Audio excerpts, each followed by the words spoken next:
Jöjjenek, jöjjenek! Alpáhi Garfield lesz itt mindjárt.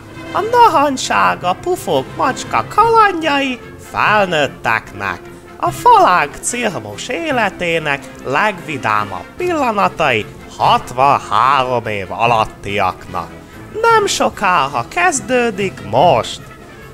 Ezen a képen John éppen azt mutatja az érdeklődő Garfieldnak, hogy az ilyen nagy hímvesszelje nem fér bele a kerítés lécei között hagyott, indokolatlanul szűk helyre.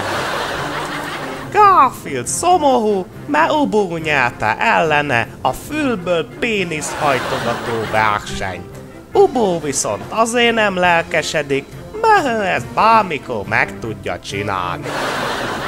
Ahogy a narancsszínű macska mondja, akit egyébként pont úgy hívnak, mint a képsorok főszereplőjét, mivel ő az, már csak a farok hiányzik a papírsárkányáról, de szerencsére talált egy megfelelőt, attól a kis nüansznyi problémától eltekintve, hogy magasságba ejakulálni kezd.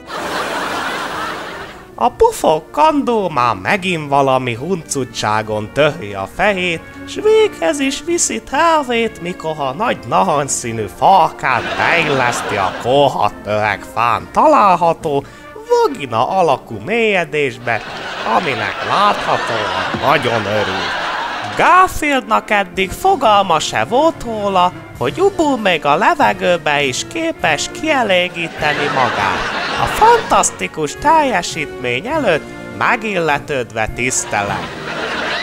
Vége is a diavetítésnek, de ne szomorkodjanak, mert rengeteg további Alpáhi Garfield képsor és egyéb rendkívül szórakoztató dolog van a pitbulllecsó.blog.hu-n, úgyhogy mindenki nézze meg, mert különben ihaj meg csuhaj.